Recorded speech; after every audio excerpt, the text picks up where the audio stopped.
Kali ini kita akan bahas tentang jajar genjang ya.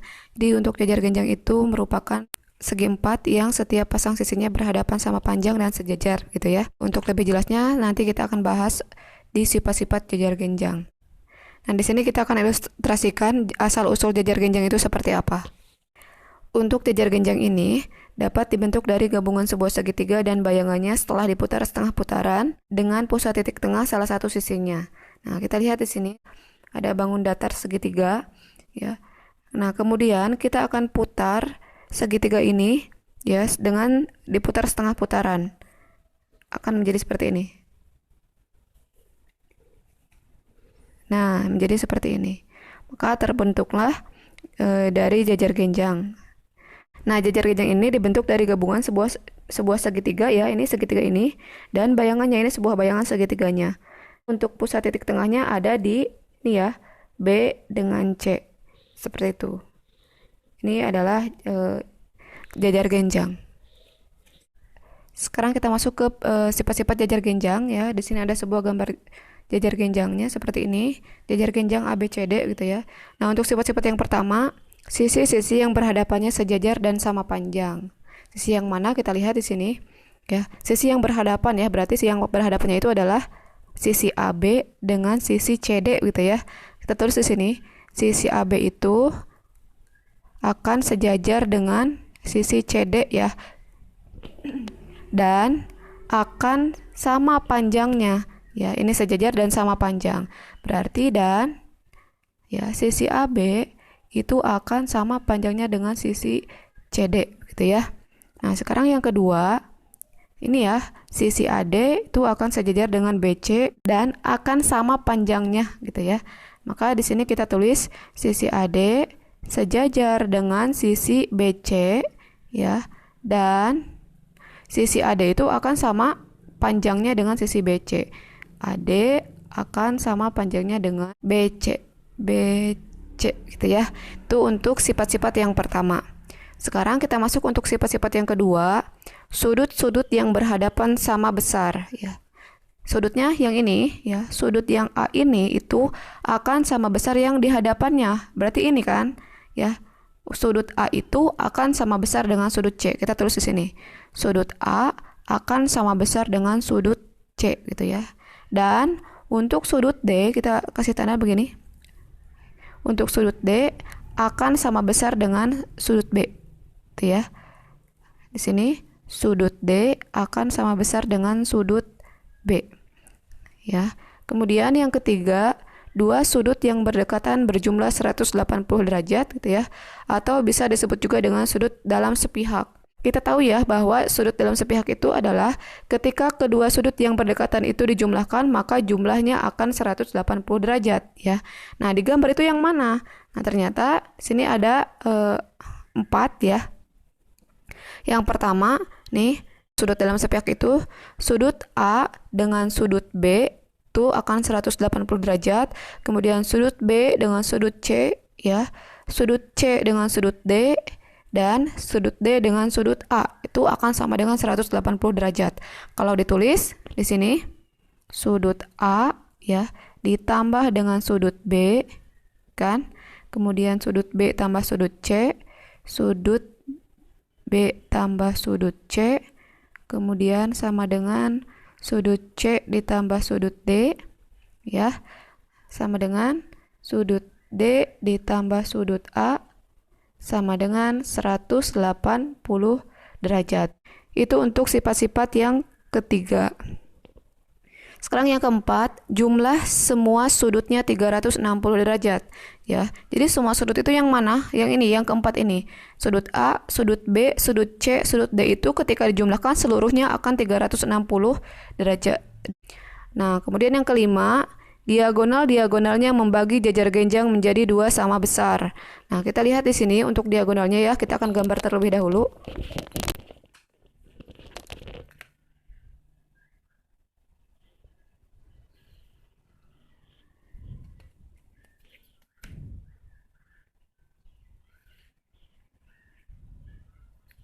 Diagonalnya AC dengan BD ya. Jadi diagonal ini membagi jajar genjang menjadi dua sama besar. Sama besar ya, bukan sama panjang. Paham ya maksudnya ya? Itu untuk sifat-sifat yang kelima. Sekarang yang keenam, kedua diagonal berpotongan di tengah titik P dan saling membagi dua sama panjang. Ya, nah ini kedua diagonal ini berpotongan di titik ini. Namanya misalkan titik P gitu ya. Dan saling membagi dua sama panjang. Jadi maksudnya ini sisi AP dengan sisi PC itu akan sama panjangnya. Dan sisi DP dengan sisi PB begitu ya, akan sama panjangnya juga. Nah, kalau ditulis begini.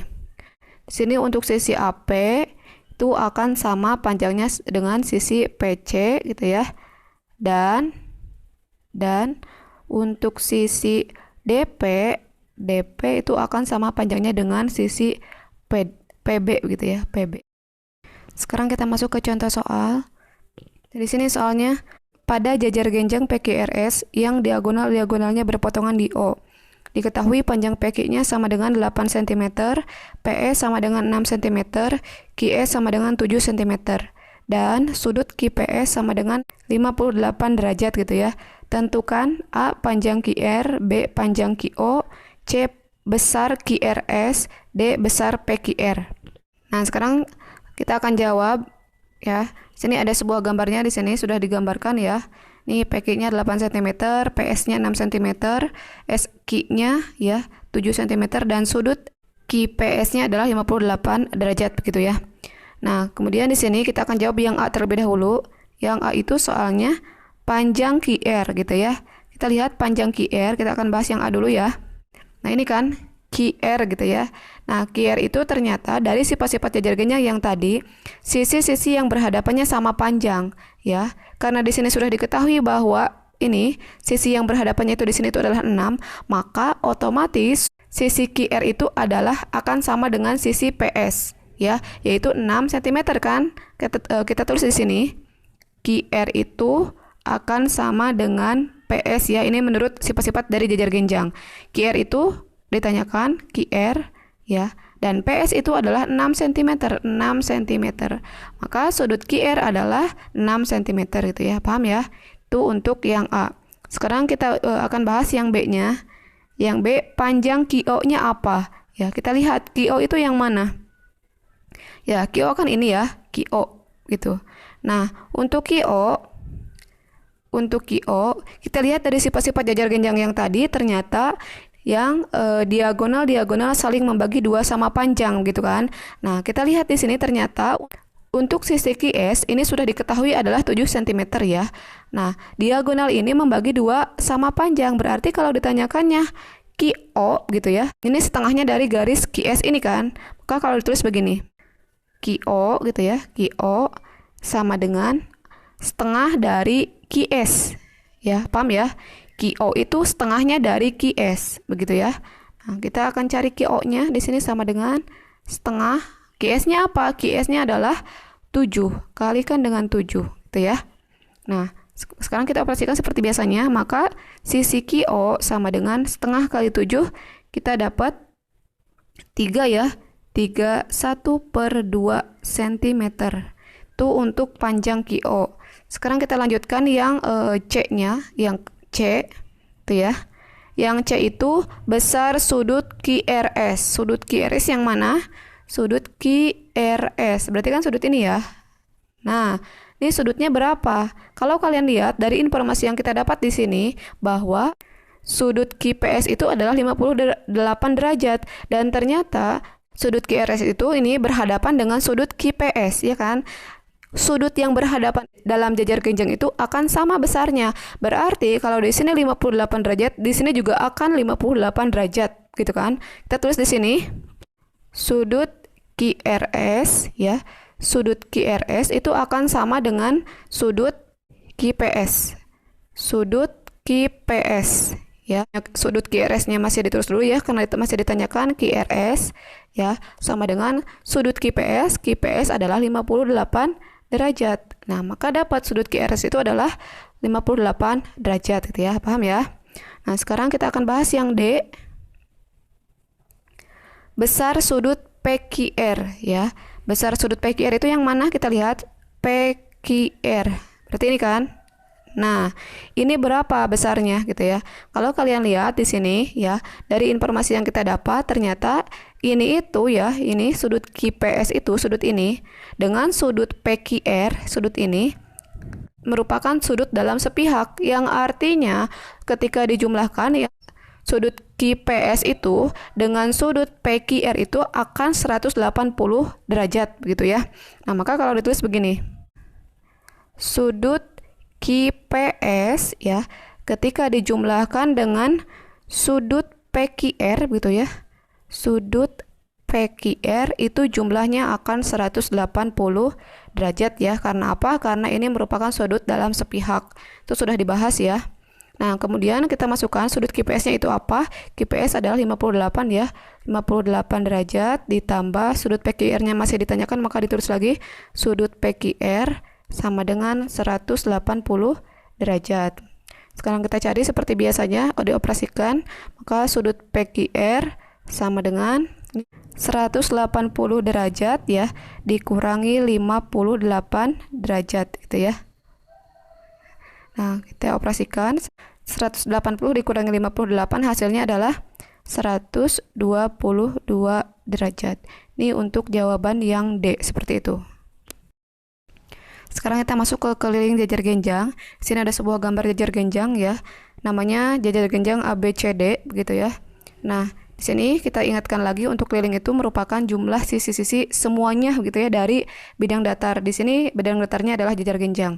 Maka tinggal dijumlahkan saja sisi-sisinya begitu ya. Di sini AB gitu kan ditambah dengan BC ditambah dengan CD ditambah dengan DA gitu ya. Nah, dilihat dari sifat-sifat jajar genjang yang tadi, sisi-sisi yang berhadapan itu sama panjangnya. Nih berarti AB itu kan akan sama dengan CD ya. Kita misalkan ini sebagai A, di sini juga akan sebagai A kan karena sama panjangnya. Kemudian di sini sisi BC kita misalkan dengan B dan sisi AD kita misalkan dengan B. Untuk keliling dari jajar genjang ya akan sama dengan, kita ganti dengan A ya. A tambah B tambah A tambah B. A tambah B tambah A tambah B begitu ya. Nah, sama dengan kita operasikan seperti biasanya, berarti menjadi 2A ditambah dengan 2B. Kemudian opsi lain kita gunakan sifat distributif ya, menjadi 2A tambah B. Itu kalian boleh pilih yang ini, atau yang ini. Atau juga nih kalian boleh menggunakan keliling jajar genjang ya sama dengan AB ditambah dengan BC ya kan, B tambah BC tambah dengan CD ya tambah dengan DA gitu ya. Kalian boleh pilih yang mana saja. Itu untuk keliling jajar genjang. Sekarang kita akan bahas tentang luas jajar genjang. Di sini ada gambar jajar genjangnya begitu. Di sini kita akan coba buktikan dari mana luas jajar genjang itu. Kita ilustrasikan ya. Di sini ada sebuah bangun datar ya. Ini sama ya bentuknya dengan ini ya. Nah, kemudian untuk jajar genjang ini ya kita akan potong ini ya. Nah, garis ini ya. Nah, akan seperti ini ya. Ketika segitiga yang ini, yang sebelah kiri ini ya, ini akan dipindahkan ke sini ya, ke sebelah sini. Setelah dipindahkan ya, segitiga yang tadi kita potong ini membentuk persegi panjang. Betul ya? Ini membentuk persegi panjang. Kalau luas persegi panjang itu kan luasnya panjang kali lebar begitu ya. Nah, untuk ini ya, kita bisa sebut dengan A ya, A dikalikan dengan T. A-nya kita bisa sebut dengan alas ya. Kemudian T-nya itu kita bisa sebut dengan tinggi. Seperti itu ya. Itu untuk luas jajar genjang. Sekarang kita masuk ke contoh soalnya. Hitunglah luas jajar genjang ABCD dan PQRS berikut gitu ya. Di sana ada dua bangun. Nah, yang pertama diketahuinya sisi AB sama dengan 9 cm, sisi BC sama dengan 13 cm ya. Di sana ada bayangannya ya. BE sama dengan 5 cm dan CE sama dengan 2 cm. Nah, sekarang kita akan bahas dulu yang pertama ya. Hitunglah luasnya.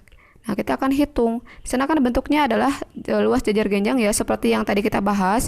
Jadi untuk luas jajar genjang itu rumusnya adalah luas sama dengan alas dikalikan dengan tinggi ya. Sekarang kita akan tentukan alasnya yang mana, tingginya yang mana. Kita lihat di sana ya. Kita akan menentukan alasnya. Untuk alas jajar genjang itu adalah AB. Jadi alasnya itu merupakan sisinya ya, yaitu 9 cm, ya kan? Kemudian untuk tingginya, ya kan harus tegak lurus ya. Tingginya itu adalah garis CE ya. Tuh, untuk tinggi harus tegak lurus dengan alas ya, terhadap alas. Nah, maka tingginya adalah 12 cm atau garis CE begitu ya. Sekarang kita akan masukkan saja untuk A ya, alasnya tuh. Alas sama dengan 9 kan ya. 9 cm dikalikan dengan T, tingginya adalah 12 cm kali 12 ya. Maka luas tinggal dikalikan saja, 9 dikali 12 adalah 108 kan ya, 108 cm ya, cm persegi ya. Ini untuk luas yang pertama gitu, yang A. Sekarang kita akan bahas yang B-nya. Sini ya. Kita akan bahas yang B-nya. Di sana diketahui untuk sisi PQ adalah 26 cm, QR gitu ya, 10 cm, dan sisi RT sama dengan 25 cm ya. Nah, kita akan cari alasnya apa dan tingginya apa. Dan ternyata di sana untuk alas kita akan ambil sisi QR ya, sisi QR. QR-nya adalah 10 cm ya, itu alasnya. Kemudian untuk tingginya, tinggi itu kan harus tegak lurus dengan alas ya. Maka untuk tingginya kita ambil untuk TR ya, TR, untuk garis TR. Dan ternyata TR-nya adalah 25 cm. Kita langsung masukkan saja ke luasnya, ke rumus luas. Luas jajar genjang adalah alas dikalikan dengan tingginya. Kita tahu tadi setelah kita bahas, alasnya adalah 10 kan ya, alasnya adalah 10 dan tingginya adalah 25. Maka luas sama dengan 10 dikali 25 adalah 250 ya, 250 cm persegi. Itu untuk soal yang B gitu, seperti itu.